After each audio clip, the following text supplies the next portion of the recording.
Riding on the wings of truth, like Mr. Bankole has just said here, I will proceed to give my presentation. They say start every rhetoric with a question. But my question is, for all those paying attention, can we compromise the truth for peace? Should mediocrity and complacency be allowed because we don't want to raise eyebrows? This is a question we should all ask ourselves before turning the camera on. As regards the state of our nation, before we put pen to paper, may we remember that if we sacrifice the truth for our comfort, we have become consort to the corruption we complain of. As media moguls, we often undermine our position in the hierarchy of nation building. But the masses consume media like a smoker takes in ganja. And the product of our occupation is addiction for the 21st century digital drinker. So it's a fact that we are high up the intentional ladder. Our art is their voice. Our voice is the gramophone that amplifies their choice. And even so, in our pens and viewfinders, they find their views and pen their perceptions of the government, of our culture, of our social predicament. So it must be intentional. I learned in secondary school that the press is the intermediary between the people and their luminary, the armor of advocacy, watchdog, vigilante of the democracy, CCTV for every situation that they are in or have been. So how loud do we scream when their peace is endangered? How often do we seal our lips to remain unbothered or change the ink to tickle some feathers, only the truth to set us free?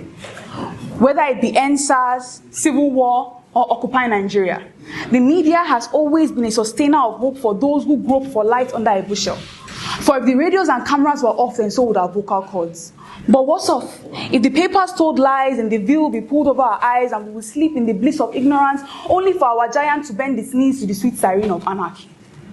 Let it never be said that a generation as empowered as ours failed our nation because the media didn't mind and left its dependents deaf, dumb, and blind.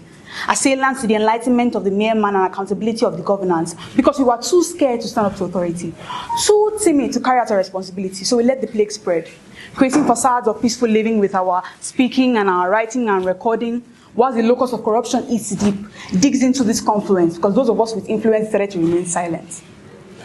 My question remains, can we compromise the truth for peace? And I'll answer like this: we cannot. Because as we all know, peace is not merely the absence of conflict, but the presence of equity and justice. So if we forsake our proper duty to maintain a thick, foggy, deceitful image of stability, then we have gotten it wrong. The voice of the voiceless, pillar of fire in the wilderness, will uphold its identity with honesty, with integrity, and with creativity. Putting out positive narratives, we're not neglecting real tragedies, because the last thing we want is for the media to portray sensitivity as optimism. Saying no to mediocrity in storytelling, but working tactfully for the benefit of all those who hope for our nation and ourselves. Deciding critically, criticizing constructively, prioritizing the stability of our nation. It is only when we have done all these that we are guaranteed to have played our role in the part of nation building. It is when we have embraced its importance and not sacrificed it upon the altar of convenience that the truth will finally set us free. Thank you.